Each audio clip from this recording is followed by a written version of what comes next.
Hey everyone, welcome back and happy Thursday. All right, guys. Well, we're back to talk about this podcast conversation where Stassi Schroeder is not holding back. We got a small glimpse yesterday, but she's fully going in. She is pretty much saying that Bethenny is trying to make Ariana look bad. She used words like lazy. If you're going to mess with this bee, you better not miss. Oh, no, you're going to take a shot. Anyways, I also want to let you guys know we ended up changing and not doing a Real Housewives of Orange County recap today live. I'm going to do one pre-recorded. It's 7:30 in the morning over here, but my mom is flying into town and I only have 2 days with her before we go to LA. So I'm just going to take the day and spend it with my mom. I hope everyone understands. And let's jump right in. Smash the like button, show some love, get subscribed. It's time for all your binge-worthy pop culture news. Welcome to Up and Adam. Okay, you guys, we all know this interview and we all know that everybody had something to say about it. And we knew that the Vanderpump Rules cast was going to speak out about it. Not surprised. Stassi Schroeder called out Bethenny Frankel for allegedly victim shaming Ariana Madix during her sit-down interview with Raquel. Stassi. It was almost like Bethenny was trying to make Ariana look bad. That's what she said on her Wednesday's episode of Straight Up with Stassi. It's like, that's not the route we should be taking right now. Ariana hasn't done anything wrong. Now, the Bravo alum questioned why Frankel emphasized the fact that Ariana Madix and ex-Tom Sandoval are still living together after this affair with Raquel. And she said she's not living with Sandoval because she's forgiven him. She's living with Sandoval because she's like, this is my house too, and I refuse to leave my own home. And Sandoval is being a gaslighting prick motherfucker who is refusing to leave. Oh. Can't even believe it is early in the morning for that, Stassi. I'm going to play just another little clip for you guys really quick because thank you, Vanderpump Rules Party Podcast. But from the outside, when you just like see photos of them all filming together, it's weird to see like, whoa, like, so we've all just been like fighting this fight and been like waving the flag. Do you know what I mean? And now you guys are just like filming with him, hanging out with him, taking photos with him. It's weird to see. And then Rachel literally is so far on the outside getting nothing from this. Like Sandoval is getting paid for season 11, a lot of money, a lot, life-changing money, you guys, like a lot. Rachel can't get a job and is not going to have her story told on the next, but from the outside, when you just like see photos. No, she has a great point. He is getting paid a lot of money. Vanderpump Rules Party said Stassi's observations from the outside, similar to some discussions we've all had as fellow observers. These are observations and perspectives, not judgments, but conversations about what we're seeing and feeling.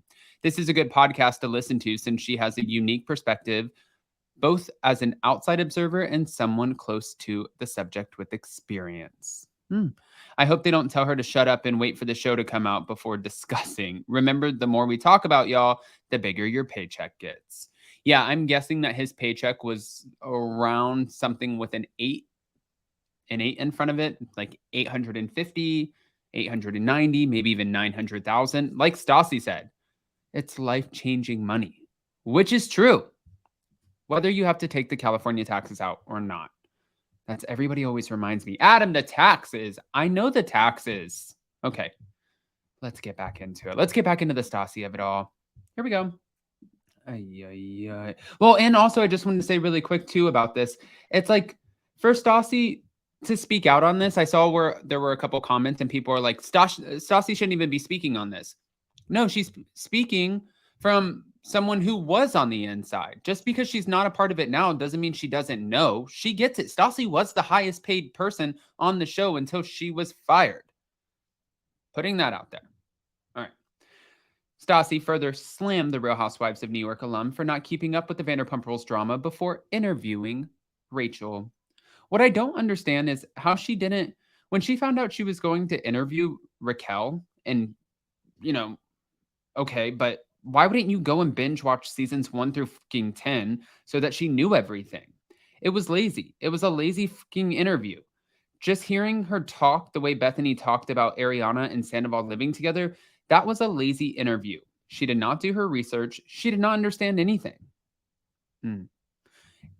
I think also, too, Bethenny probably went into it with the perspective of, okay, it's reality TV. Like, I don't need to know how the sausage is made, but I do understand that this is what forms reality TV. We have alcohol, we have cameras up, we have, cheating. And she was kind of just keeping to the core points. Whereas Stassi's like, no, there's so much more to this conversation. This goes way deeper. Like, watch the show and then it'll give you context to the very interview that you're doing that became the #1 interview / podcast.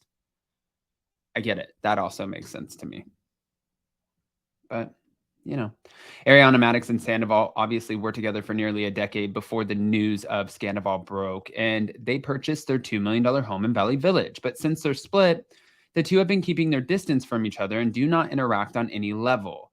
But both of them are refusing to leave the house, which Raquel accused Tom of recording this video on FaceTime without consent. And she also claimed that she hasn't seen a penny from Sandoval while he was offered a producer credit, which I know he wasn't offered a producer credit, but I'm wondering if he did tell her that, because even Bravo denied this, saying he was never offered a producer credit on season 11 and has absolutely no creative control over any editing during any season of Vanderpump Rules. We know that she's also not going to be returning, but she has revamped her social media and she is doing a rebrand and she is coming back as Rachel. But people now, after this interview too, are more pissed that they're like, wait a minute, this whole scandal, this all happened because he recorded a video of you. So if you should be mad at anybody, it should be him. Because after he recorded the video of you, Ariana got it. She called you. She said that you're dead to her. And then she told everybody what happened. Did not show the video based off of what Ariana says and her friends. Told everybody what happened so she could hold him accountable. Cameras picked back up. And you decided not to come back. I mean, it's kind of what Lala said. Yeah, everybody's monetizing off of this. You're saying you didn't see a penny. After season 10 of Vanderpump Rules and the reunion, when you get your last paycheck, any other pennies that were made in between that time and season 11 of Vanderpump Rules, that's up to the cast. Lala with Send It to Daryl, Sheena with her new song Apples, Ariana with the single AF Cocktails, James with the Worm with the Mustache merch. Like, all of this is on them. So it's not something, you're not going to go see a penny from something that doesn't exist unless you create it. You understand? Like, that doesn't even make sense. There were a couple things. I was talking to somebody who's close to the cast yesterday, and not somebody who's on the cast, but somebody who's close to the cast. And she's like, I really feel for Rachel. And I was like, in some moments, yes, I understand. But then also just knowing and being on the inside of this and seeing like what she's lying about, it just makes you wonder, well, what else could you potentially be lying about? And I don't think that just applies to Rachel. I think that it could apply to everyone. You never know. I want to hear what your thoughts are. Guys, go ahead and comment below. Let us know what you think. And more importantly, before you go, don't forget to smash that like button, show some love, and we'll see you next time. Love you.